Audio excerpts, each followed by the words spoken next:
Welcome back to the Culturally Distinct Podcast. It's your boy DJ KO. I'm glad you guys tuned back into the show. This is going to be a great show for this evening, but before we get into the show, as you can see, my shirt, Ed Sports Counseling. Shout out to my girl Ladrika and Corman. They're doing big things in the counseling world for athletes, professional athletes, college athletes, high school athletes. Make sure if you have any psychological issues or anything that you want to have questions about, make sure you go to Edge Sports Counseling. They're all over the place. There was in NFL. There was in the XFL. So they're everywhere. Shout out to you guys. Much love to my sponsors, 605 Adult Beverages. Much love to Red Core Universe. Also, Audio Law. Shout out to you guys. Man, look, as you know, I bring some people up here, and this is the month. This is the year. I think that people are getting more savvy and more responsible with their finances. Recently, we've seen the news that Target was we are fasting. When I say we're, blacks, the blacks. The blacks are fasting from Target for not spending our capital because I think our capital is very important, and how we spend it is very important. And I see that Target said that black people alone spend $12 million a day at Target. Wow, I believe it. $12 a day. So we did a 40-day fast, and now I think they lost so much. They didn't lose, but they didn't gain that $2 billion that they was going to make within that 40 days. So our power is in our dollars, and today I got a financial advisor, a financial expert up here that she's going to not just bring the information to you guys that you guys need. Also, she's going to bring the beauty, as you can see, with the haircut, Thank you. At the same time, the knowledge. Everything's about knowledge. So I like everybody. Welcome to the show, Miss India Thomas John. Hey, Hey, y'all. How you What's doing? going on? I'm good. I'm so good. Shout out to Philly, right? Yes, sir. So Go Eagles. Okay.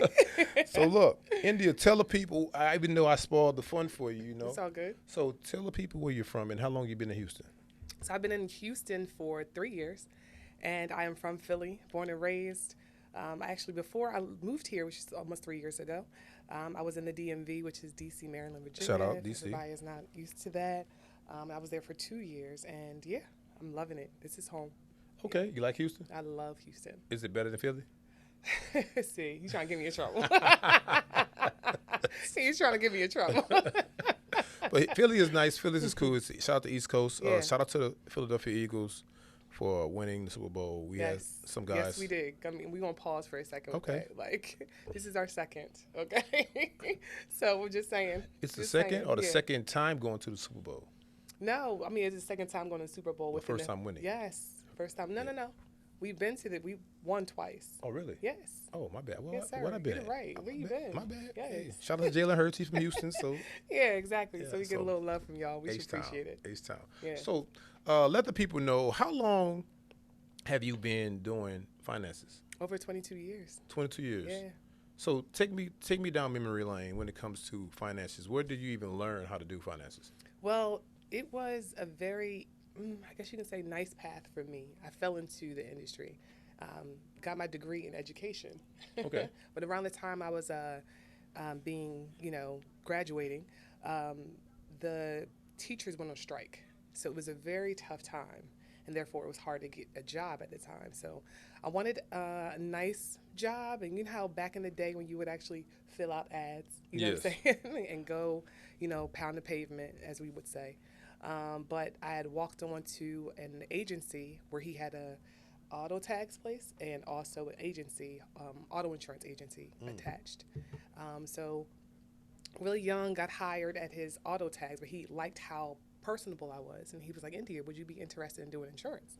And I'm like, yeah, I mean, what's that involved? He was like, it's very lucrative and, very people oriented. And I'm like, all right, let's do it. So literally he had paid for me to get my licenses, and it was auto insurance, home, umbrella, those types of things. They call it property and casualty insurance. Okay. And then after that, I got my life insurance license, and literally just loved the industry.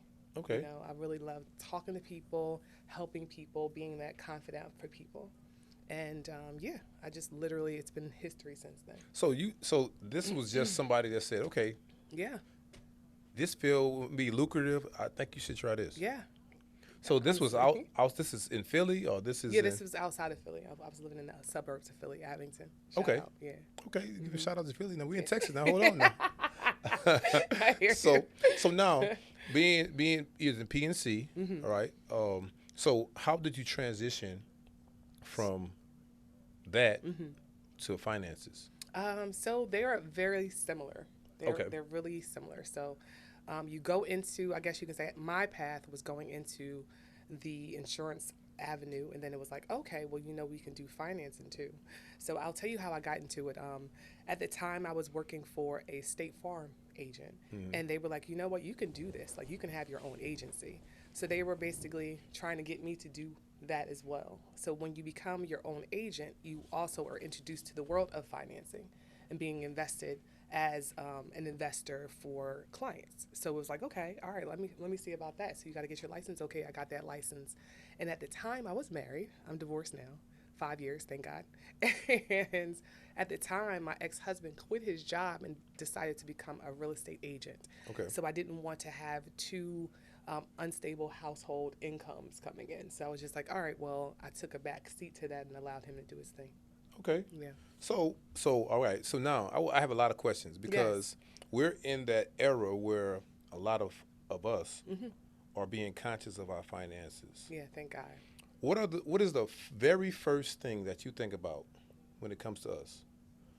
What are some things that we make mistakes in investing in, or thinking that we're going to make money, or what is the first mistake that you think we make?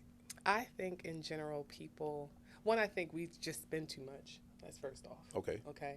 It's all about the luscious everything. You know what I mean? From the shoes to the trips to whatever. So I think we just have to stop trying to spend so much and keeping up with the Joneses and really trying to focus on what makes sense for our longevity. You know what I'm saying? Or whatever we're trying to want to invest in, we need to stop spending as much. You Yes. know? So when it comes to investing, unfortunately, we rely on the people that we see on Instagram or social media instead of actually seeking out a professional like myself or someone else that's local to them that is available for them to give them exactly what they need for where they are in life Right. financially. That's important. Yeah. That's very important. So you saying spend too much. That's a like a relative term. Yes, it is. What But what do you mean spend too much? Like give me a formula of spending too much. okay, so if I make $300,000, but my expenses are $250,000, that's spending too much. So your output is more than your input. Exactly. No And that's matter how a lot of people find themselves like, oh my gosh, I'm making so much money. Where's my money going? wow. And even though you're making 300,000, you're making a lot of money, You'd but be you're surprised how many people are in that situation. No matter what your situation is, it could be 50,000 or 300,000. People usually find themselves in that same situation. wow. So let me ask you this: things to invest in, right? This I just want to jump straight into it. Yes, please. What are as a financial advisor? What are some things to invest in? So I always tell people be diverse. Diversification is so important and key. So a lot of people are always asking, what's that one thing? There is no one thing.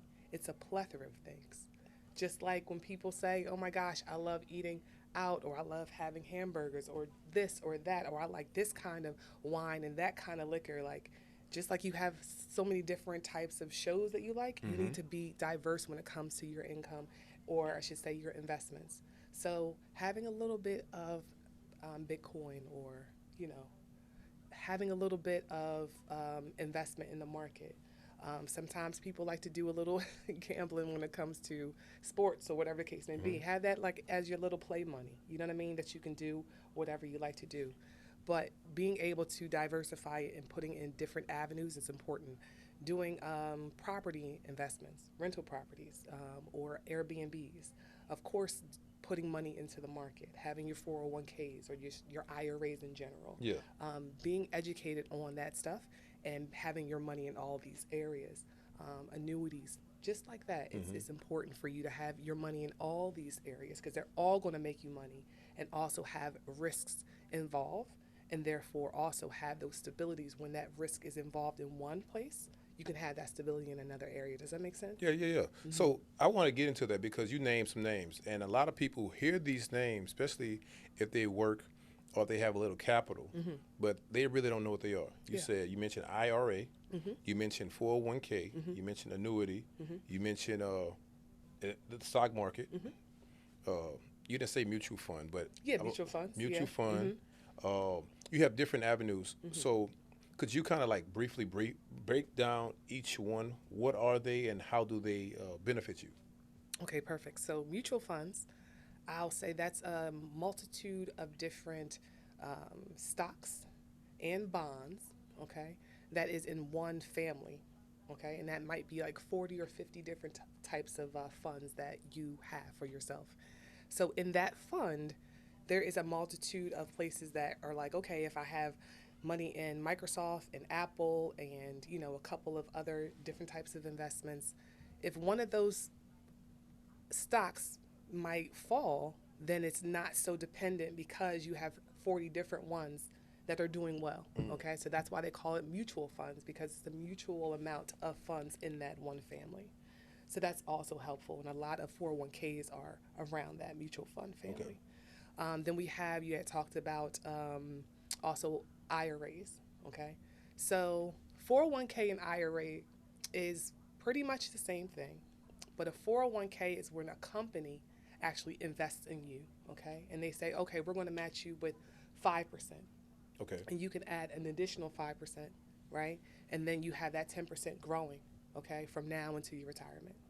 On top of that, you can actually have your own personal IRA. Okay. Now you can do up to $7,500 of that right now, and that's it, okay? And this is usually after. Per year? Yes, per year. Per year? Okay. And this is usually after taxes, especially if you work for a company, okay? So that is called a Roth IRA. Roth, yes. Okay, so that's after taxes money. So therefore, when you take it out during retirement, guess what? You're not paying taxes on it because you already did. Okay. Now, for those that are in business for themselves, they can do a SEP IRA. Now, Okay. a SEP IRA is when you can actually save more for yourself because they see you as a business owner and you don't have a 401k to depend on. So they say, okay, you can actually save up to either 20% of your income, okay, or I should say your the net income for your business, or up to, depending if you make a lot of money, you have $1 million company, up to $70,000 a year. Okay. Really? Yeah, but everyone always hears the 70,000, but that's if you're making $1 million. Right. Okay, if you're not, then it's 20% of what you make. Okay. You could. Okay, and that's a Roth. Well, that's a SEP IRA. SEP IRA. Yes. Okay. And that's why it's so beneficial to you because they see you as a person. It's like, okay, how else are you going to save for your retirement? And it's a tax write-off for your business owners as well. Right. So now annuity. Okay, annuity is like a self-pension, okay? It's basically you putting a lump sum of money that you may have in another avenue and you're trying to set it up so therefore during retirement you can have that steady income, just like I said, a personalized pension for you. Okay, and high yield savings. High yield savings is just a savings account, okay? But usually it has a higher interest rate than your typical brick and mortar, okay? So maybe if you have a PNC bank, they might give you 1% right now, whereas the high yield savings account is giving you 4.5 or 4.75 at this point. Okay. So let me ask you this. You mentioned the 401k and IRA, and I guess they have what they call compound interest, Yes. right? They build compound interest. That's how you make money over time. Well, actually, it's not compound interest. It's actually what the stock market is doing. Okay. Okay, so it's all in the stock market. So if the stock market falls, you're going to see it go into a negative or drop. Okay, if it's going to do well, then that's when it's going to make its most money. What's a good return on your money? And that is a definitely filled question. So a good return depends on the risk that you want to take. Okay. Okay. So you should do a risk evaluation to find out how comfortable you are with having your money in the stock market. Okay. Because if you are very comfortable, then you can be, they call it either conservative or, aggressive. Okay. Or a person can be balanced where they can do a little, but not too much. You know what I'm saying? Okay. So it depends on what risk that you're in. Whereas though you're willing to be a little bit more aggressive. If you're more aggressive, then that means you're going to make more money. Yes. Okay. But if you're a little bit more conservative, your return isn't going to be as large, but it will be safer. Does that make sense? Yeah, yeah. Yeah. So speaking of risk, you have a lot of people that's out here that's on Instagram and the social media that are fakers. Absolutely. Fakers, Yes. financial advisors, especially when, shout out to Earn Your Leisure. Since Earn Your Leisure came out, the brothers, they talk about financial advisory and they talk about things that you can invest in. And a Yeah. lot of people that come on their show Mhm. are fraud. What are the biggest mistakes you think people make when it comes to trying to invest or trying to get a 13, 15%? I heard something, you know what? I heard something the other day from one of these dudes that's on the internet. It was like, man, I get a consistent 15 to 20% return. I'm like, this dude is lying. I'm like, that's a lie. Consistent. Consistent. Yeah, it's a lie. That's a lie. I said the stock market. Like, you got to be invested in something that's going to be giving you that. Maybe like a property may be able to do that. Okay. Right? But outside of that, no. That's Like- what I'm saying.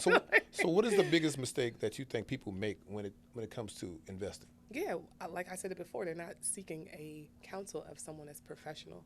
That's almost like me trying to fix my own pipes. Okay. Or if I need an attorney, but I'm trying to get my girl to do it. Like, no, you need the right professional Yeah. to help you out in the right way. And that's how, unfortunately, people get either scammed or think they're going to earn this kind of money and they realize they lost it. And then they're looking like, well, what should I do? And sometimes people assume that just because you're a professional, that is going to cost you an arm and a leg. It's not true. Right. It's not true. It's to your I guess, is it to your income or to Yeah, it's based off of your income. Of course, it's you vetting different advisors to find out, does it mesh with you? Just like if you were going to see a physical or a mental doctor. therapist. You know what I'm saying? Like, you have to make sure that person is aligned with you. So now, what advice would you give people that are seeking advisors? Because it's one thing, especially with this real estate nowadays, it's volatile. Yeah. It's good to, especially here in Texas. The properties are extremely high, but they're going to sell for that. Right. But everybody can't afford an $800,000 home. Yeah, I understand. Right? Yeah. So, what advice would you give a first-time investor? I would say start where you are, okay? Like, financially. Okay. Don't try to put all your money into this one investment. It's important to have that foundation. Just like when you're building a home, you have to have your walls and, well, not your walls, but I would say your floor done first and everything that needs to be in place in order for them to start building your walls. Yeah. So I would say have your foundation of savings, because I tell people stuff happens all the time. Absolutely. Okay. The And- rain will come. Yes. And sometimes we forget about that because things are popping. Okay, this is great, but we got to keep in mind pandemics happen. 2008 happens. Absolutely. Like, it happens. So therefore, we have to keep in mind that we need some foundation money. So when you said the high yield savings, I tell people to have at least I'll say 6 to 9 months of your expenses in an account Wow. that you can touch. 6 The to high- 9 months. Yes. Yes. Wow. I want you to say that again. 6 to 9 months of savings in a liquid account, which would be a high yield savings account. How can a person get a high yield savings account? Go online, okay? And there are Marcus, Allies, a couple of different ones that I can think of off the top of my head that you should look into. And that'll be connected to your regular bank, Yeah. okay? So therefore, you can access that money, but it's not as accessible as your savings account because it's going to take a couple of days for it to go in and out of the account. And also, you have to keep in mind you don't want to touch that anyway. So it kind of keeps you from touching it. You know what I mean? Right. Yeah.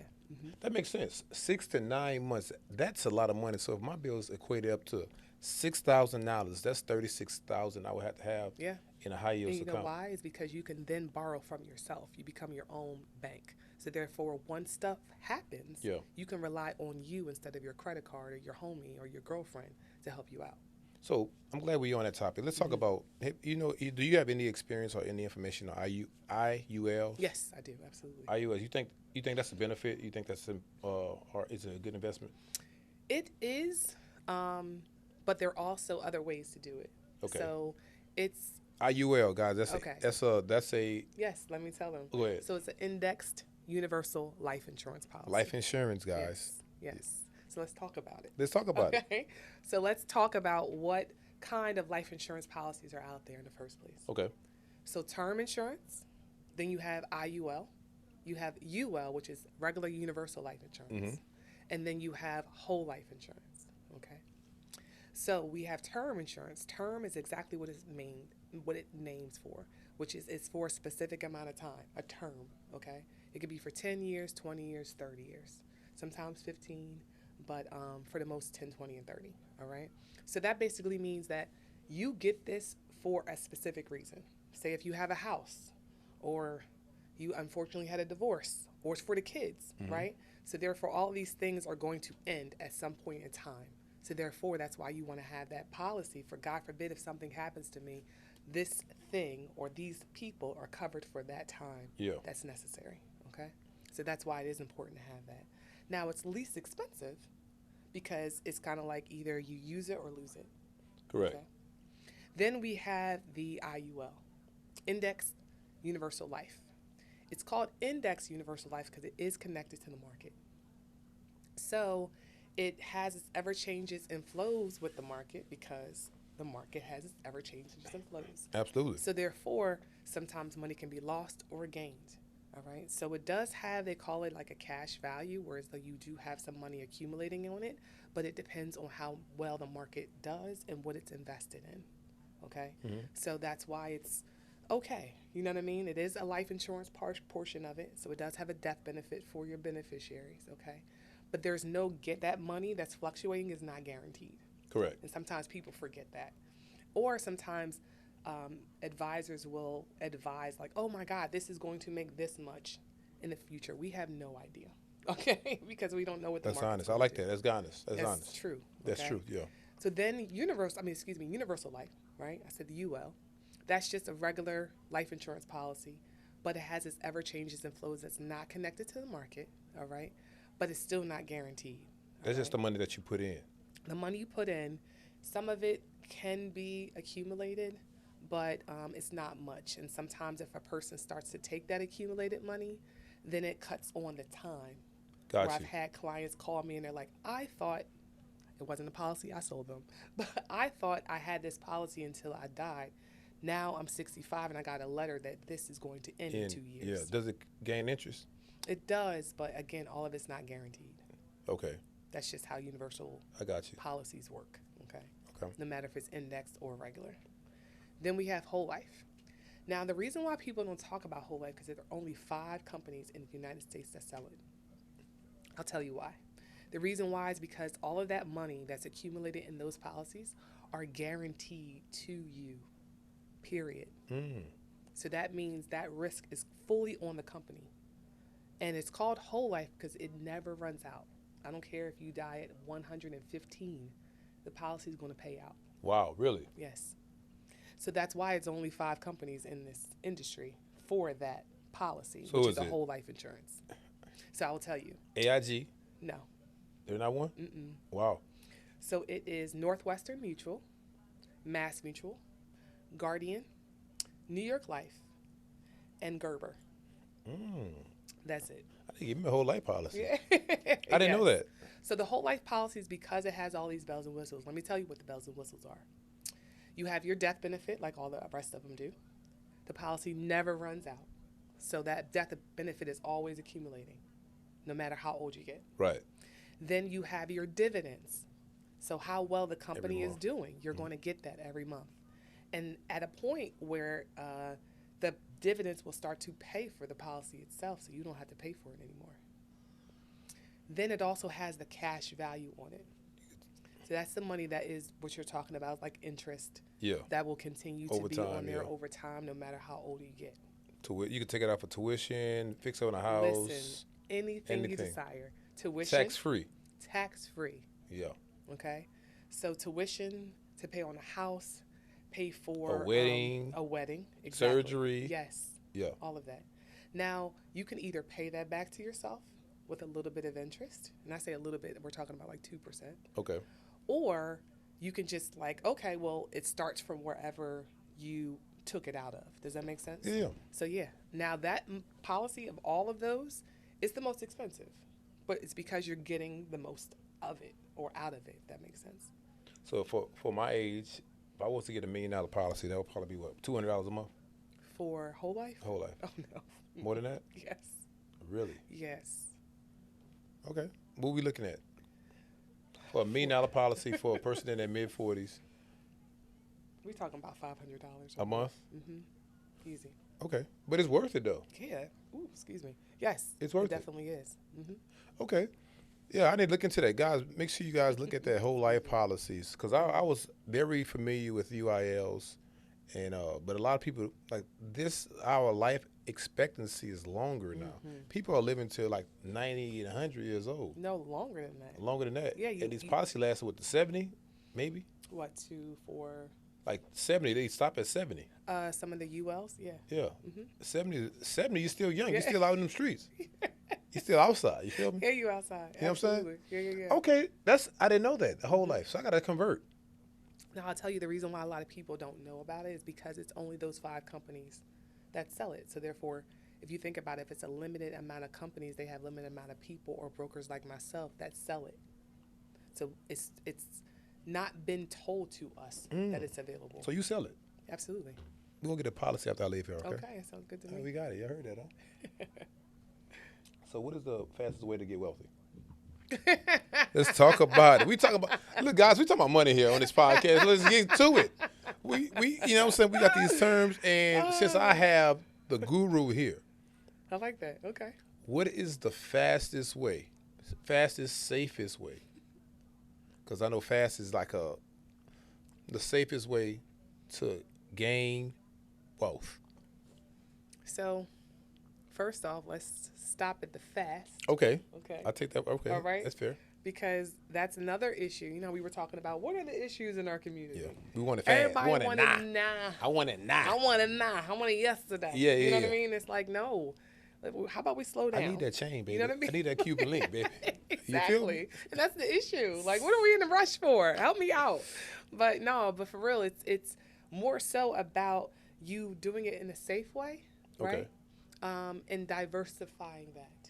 So you know how we talked about, oh yes, and I didn't talk about an annuity. I'm sorry. Let's go backwards. So let me just talk about matter of fact, did I say annuity? You already? did. Oh, okay. You talked a little about it. Okay. You did. Okay. So having that annuity is important because a lot of us don't work for school districts, or not a lot of us are police or government or fire. county, You know what I yeah, mean? Any teachers, of the yeah. yes, exactly. So because of that, they already have pensions. Big So that's- pensions, too. Yes. Like large. Like they're stealing. That's a whole nother No, thing. you know what? No, That's I'm a whole not nother even podcast. gonna go in there. Yeah, no, Okay. that's a whole nother podcast. I got you. Yeah. Oh my God, I'm not even going there. But like honestly, they're taken care of when it comes to that. Yeah. So providing yourself with an annuity, which is that you have that lump sum of money that might be in one of your 401ks. And I say one of your 401ks because a lot of us don't realize that we can take our previous 401ks from another employer and roll it over to the current company that we're working for. Can you? Yes, you can. Absolutely. But you can't do it with the government. If you were federal government, state government, you can't roll that over. No. Yeah. You got to be within that same capacity. Well, if they're government employees, I'm talking about regular Okay, professionals. I got you. You're right. Yeah, I so got you. regular professionals, if you have like a 401k here, and everywhere, you can can roll actually them roll over. them over to, and it's no taxes involved in I didn't know at that. all. Mhm. I didn't know that. Yeah. Okay. So it's easier for you to do that because then you're more control of your money. Okay. And also for those out there that are business owners, same thing. You know, you were maybe working for another company. It's like you can roll that over into your SEP IRA. Okay. If you have a business. Yes, if you have a business. So it's beneficial to have a business. And meaning a business being you have an EIN, you have an actual business. Absolutely. Yeah. Yeah. You're not really making no money off of it. You just have it on paper. Well, I think you should be making money. Well, I'm off saying, I'm of not it. saying you're not saying it. I'm saying Yeah. that. Okay. I'm like, I think you should. Like, that's the other question, or I should say the other point I want to make. Also, making sure you have more than one source of income. It's really important. Like, Okay. You know what I mean? Making sure that money is coming into you that sometimes, ideally, you don't even want to necessarily have to work for. What about having a spouse? That's another source of income. It's true. It is. It is. Right. Depending on how y'all got it set up. So now let's get into it. Since you brought is it beneficial for both parties to invest in one thing, or is it beneficial for one party to use one person's salary to do all these things that you spoke about, diversifying, and keep another one to floss? Or how would you, how would you, It do that? depends. Honestly, it depends on the couple. So there is no right or wrong answer when it comes to that. Okay. It really, because that's why you have to seek a counselor. You know what I'm saying? Someone that's an advisor like myself, because then we kind of understand your love language and how it needs to flow when it comes to your marriage, if that Okay. makes sense. And then also because we are risk adverse, we're always thinking that both people should make sure that they both have some skin in the game, if that makes sense. Because if something was to happen, then both parties need to be taken care of, if that makes sense Right. financially. Right. So it's not always good where it's just like, okay, it's all on one person, not the other, because then the person has less power. And then sometimes they feel kind of debilitated because of that. And a lot of times it's the woman. And if it's the man, then it's really a problem. Yeah. So that's why I say it's important for both parties to really have empowerment with understanding their finances and being able to control it. So let's talk about cryptocurrency because that's a big topic. Yeah, These it is. coins and these, fun fact.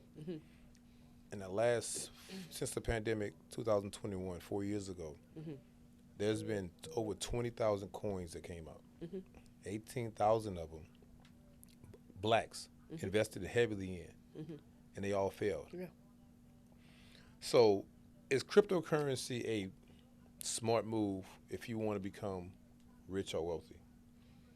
It's so new. So advisors like myself are very advantageous to comment on such a baby investment. Does Yeah. that make sense? So because of that, it's like, all right, well, if you guys are going to do it, look at it like gambling on sports.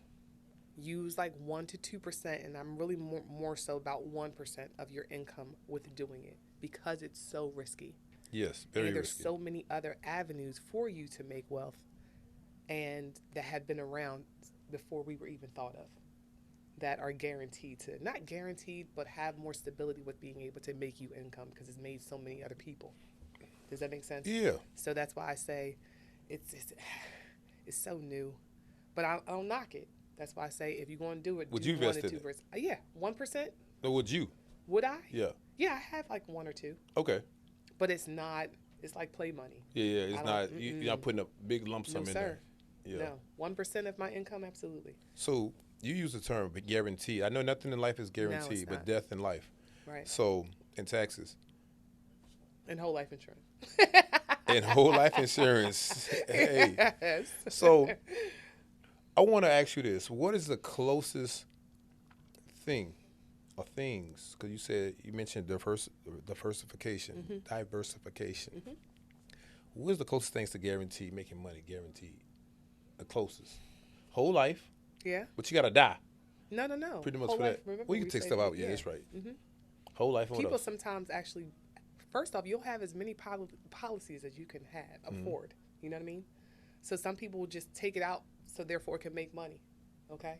And I can put a lump sum in there and just let it do its thing. Yes, right. That's Okay? right. Yeah, So it yeah. doesn't have to be like a typical policy that you pay for every month.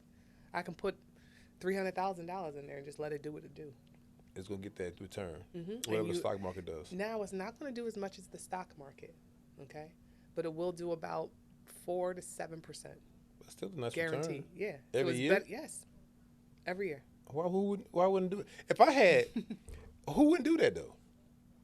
People aren't aware, and this is why I'm here. And I'm glad you have Oh, me that's here, right, so 'cause thank you're a you for the financial opportunity. advisor. No, but seriously, people are not aware. Like you have your, oh my gosh, so many people even on TV that don't promote this because they have contracts with all these other insurance companies. So people have to understand where the source is coming from and who they're talking to. You know what I mean? They're talking to the regular person that's they think aren't really going to try to get wealth. So why expose them to something that they think they can't afford? You know what I'm saying? But it's just that the people don't know. So I'm thinking about that. While you talking, I'm thinking about the number. Good. Just Yeah. 300,000 just in general. 7% of that, maybe $25,000 a year. You do that for 10, 20 years. You're looking at some little change yeah, that you can live off. absolutely. And it's still in there. You just growing People just have it. until you die, and then when you die, you still get the benefit. Yeah, Your kids do.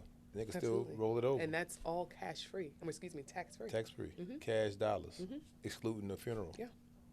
Wow. And the companies that we're talking about, they pay out quickly. So they're not like, oh my God, I'm hitting them up. And like, as long as you provide, like, the death certificate, yeah. you're good. You made me think. Good. So when it comes to relationships, Okay. because, all right, so the thing is, in relationships, we talk about love, we talk about living long term with someone, but nobody talks about finances, Yeah. right? Which is so important. That's one of the number one reasons why people get divorced. Yeah. That's why, said persons got divorced. Say no names, but, but finances. Yeah. How does a person talk about finances when they never have, or when they never had the education, especially after they came to you? A couple comes to you, right? Okay. And now they're disciplined. They said, this is what we're going to do, but they never did it. Yeah. Well, that's when I come into play. Okay. Like, it's funny because even though I am a financial advisor, I find myself being like, you're all these things, right? Like, kind of like if you go to your barber, he's not just your barber. He's like your counselor or Yes. your, confidant and all these things. They find that I am that too for them. And based off of conversation, I pretty much see how if one person's spending that much, somebody's saving, somebody's investing all this money, but the other person has no idea what's going on with their finances. It's important, like I said, for both parties to be empowered. So I really do education sessions so therefore they can understand where this money is coming from and why I'm telling them to put it in this said fund or that said policy. Yeah. Because it's important for you to understand the philosophy of, my firm. So let's talk about your firm. You've been doing it for a while. So how long have you had your firm? I actually just started in 2025. Congratulations about that. Thank Let me you. get your hand up. Thanks so much. So what made you go into your own? It was about time. Like I Okay. said, I've been in the industry for 22 years in counting, and I already had my clientele. I had a nice nest egg savings for the business, and I was just like, let's do it, Yeah. Who encourages you? I have I would say my fort. Okay. Whereas though they have supported me since, my whole entire life. And I can count on them for anything. I have my mentor, and all of them are mostly family members. I'm really blessed to have a really good source of people that are business owners, that are professional, that have been doing it for a very long time. Yeah. And are my confidants too. So in your family, are you the person that the financial person, or the people in your family already had this discipline or this knowledge? It's funny because I know that I am, but sometimes your family members don't. Okay. The ones that I counsel with, or they counsel me, and vice versa, yes, they do see me as that. Okay. And they come to me as that. But the rest of the family, they look at you like, my mom's name is India as well, so they're like, oh, that's little India. Little India. You know what I mean? Like, Going in the house. yeah, exactly. Exactly. So you know Yeah. how that is. I got you. Okay, that's important, especially getting families involved. Yeah. And if you have something going and you have a little nest egg and you started something and it's beneficial to others. Yeah. It's funny, how in our community, I can speak on our community, how we have the resources in our family, Yeah. but we do not take advantage of it I don't because know of whatever why. reason. And every other culture does. That is crazy.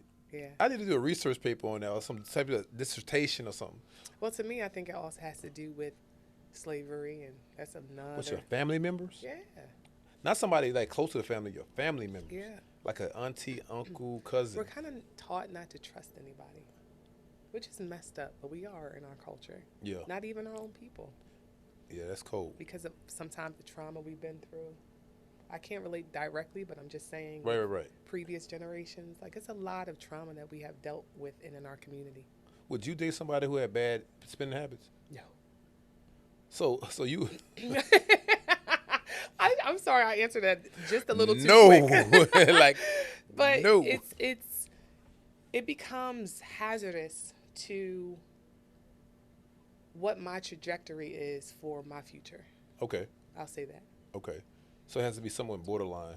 on what you're doing. Not Absolutely. Exactly, but No, absolutely. something close to it. And it doesn't have to be joint. You know what I'm saying? Like, I believe in separate. Okay. If one person has more discipline than the other, then it's like, okay, let's keep your money over here, Yeah. but let's make a commitment to each other, right, in a joint account that we're going to do X, Y, or Z with. You know Makes what I mean? sense. So to me, I think that's how you can kind of get over that if your person is a spender or you find yourself being a spender. Right. So it's always a compromise or a medium that can become throughout a relationship. Are you a spender? No. You don't spend at all? I can't say I'm non-spender, but I'm very strategic with it. Okay. So you leverage your dollars. Make sure your dollars make dollars for Yeah. you. And then if it doesn't, it has to make sense. Meaning, like, if I'm going to get a bag, I know I'm going to have that bag for however long, and I'm going to be using it for this, that, and the other thing. Or if they're, a pair of whatever, it's going to get enough use out of it. So it's like, oh, okay. I got my money's worth. Yes, absolutely. Right. I want to briefly talk on leveraging money because I had some guys up here. They said they leverage their credit. They get business credits and they leverage it, borrow against it to buy assets. Is it important? Is that something that is that a good investment? If you're doing it strategically, it can be. If you have business credit, you know the credit game. You utilize the credit game to buy something, to allow that money to make money, to pay that bill back, and give you some passive income. Yeah, I think it's important to do that, especially like I said, because you know the credit game. So I'm not going to pay interest on this if I pay it off in 30 days. Yes. So therefore, I'm going to leverage that. I'm going to get the points. I'm going to get, the miles. Yes. Or whatever the case may be. And then I'm going to be able to take care of that in the long run. And of course, that's going to make my credit score go up for my business and, work it that way. Absolutely. Yeah, that's important, especially when right now the credit game is a big thing. People are jumping into it, but they're just getting it because they have the credit. So they're spending. Can't that's give the it. issue. I can't say can't give it. Acting like they ain't never had. I'm pausing because myself. we haven't been educated on. I know. That's why I don't blame us. I don't blame us because now I want to say this. When you come into new money, right? Right. Have some fun. But the thing is, we have too much fun. We don't know how to stop. That's the thing. Like, I don't think we should not have fun. We got to live. Yes. Work-life balance is very important. Absolutely. But we be trying to do the life and instead of the work. Yeah. And it's kind of like imbalance, if I should say that. Right. How they say, what's the saying? Getting things for people that don't know you. It's something like how they don't know you. Things that you can't afford for people that don't know you. Or something to that degree. It's like you're doing it for what? Yeah, exactly. You're just doing it for a right, mist. Exactly. Like I said, like keeping up with the Joneses. Yes. Like the Joneses don't even know you or don't even care. Don't exist. Okay? Or don't exist. But you out here, like. I have some white buddies, man, and they have these big ass houses, right? Massive ass houses, and they are like check to check, and you'd never think it because their wife. That's house poor. Yes, house broke. My cousin told me that term. I never heard that term before. It's like people are house broke. They have these beautiful big home, but they're paying $8,000 for their mortgage. You know why? Because they're trying to keep up with the Joneses. It's crazy. Yeah. That is crazy. It's very crazy. You live in a 10,000 square foot home. The electricity, that's a whole other thing. Yeah. I'm like, and then keeping up with the grounds and everything. everything. Yeah. So it's like that example that I was telling you, making $300,000, but your expenses are $250. Do you think a house, real estate is a wise investment now? Yeah. Like now, at this present day of time. Even though the interest rates are a little ridiculous, it's going to fluctuate. We're going to get comfortable with what the standard is going to be. But yes, definitely when we were talking about the market in Houston, why not? Absolutely. Getting investment properties and having that income that you can rely on, especially if it's in a good area or upcoming area that is going to, we were talking about, what was it, East River? Yeah. Those areas that were not built up before, but now it's like, oh, it's a prime property. Yes. Because outside the city. Right. It's a fun fact. 70% of multi-millionaires own homes. Exactly. 70%. Yeah, I believe it. So that damn near everybody that's a multi-millionaire own homes. And that's also generational wealth. Yes. Like Yes. that can go to your family's family, you know? So Yeah. generations just going to keep going. So that's why it's so important to have that you know, that income from property. That's important. And look, I want to say appreciate you one for coming up here, Absolutely. impeding your information and your knowledge because I think we need it. How can people get in contact with you just to get consultation, Mhm. just to have a conversation, or come to your office Mhm. so they can say, okay, I have some money, I don't Mhm. know what to do with it. Right. Someone just died, they left me $300,000. Mhm. What do I do with it? Absolutely. So how can they get in contact with you? Yeah, so again, my name is India Thomas Johns. I'm a part of Thomas Johns Consultancy LLC. I'm the CEO. And you can reach me at info@tjconsultancyllc.com, or I'm on LinkedIn under Thomas Johns Consultancy or India Thomas Johns, and also on Facebook under India Thomas Johns. You can reach me at my office number at 832-409-7720, or yeah, all those areas. Yeah. Yep. Hmm. Yeah. Okay. Before I get out of here, I have a question for you. Yes. This is not it's not a wrench in the motor type of question. This is a real God. question. Tithing. Hmm. Is tithing a good investment? You don't have to answer if you don't want to. I plead the fifth. All right. All right. That's fair. That's fair. Because people you say I gotta get money to the church, but I'm like, if the church give your money back to you. Listen, it's about what you feel as though your faith lies. Okay. You feel as though you're getting blessed from that, and it's been working for you in in your life. Then But- do what is necessary for you. Is investment a feeling though? You said, I'm sorry, say it again. Is investing money? Is that a feeling? Oh, absolutely. Is it? What? Mm. Absolutely. Is it? Just like buying a home is a feeling. It's an investment, but it's also how you feel. Yeah, that's true. You know what I'm saying? I got a home, yeah. Absolutely. Even when it comes to the market, when it's down, everybody is tripping. That's a feeling. You Yeah, know what I yeah, mean? yeah. When it's up, you're excited. It's all coming from feeling. So yes, it's definitely a feeling. Okay, that's good. Mhm. We got to get out of here, man. We got to go pay some bills. But, man, I appreciate India coming up here. We had a great conversation. I hope you guys, well, I ain't going to say I hope because, we speak things to existence up here. I know you guys got a lot of information. And I know a lot of you guys that pay attention every week, you guys have a little paper, have a little dollar, some means. And it's important that you start saving up or start doing things, diversifying the term you use. Start diversifying for your future, for your kids' future, and your kids' kids' future. And I will say you can start anywhere. So don't think you have to have $1 million or $100,000 in order to do that. Yes. Okay? You start with where you are. And I'm one of those people that can help you do that. I like that. Yeah. So, guys, we got to get out of here. Much love to everybody again. Ed Sports Counseling, Red Core Universe, 605 Adult Beverages, and Call Audio. Guys, I appreciate you guys. I love you guys. Make sure you tell a friend what we got going on up here. You already know, Coasty Distinct, your boy, Mr. DJ KO. I might be in your city near you. I don't know for sure. But, guys, I appreciate everything that you've done for the podcast and everything you're doing for me. Man, look, I love you guys, and you can't do nothing about it. Peace out. Bye. And that's a wrap.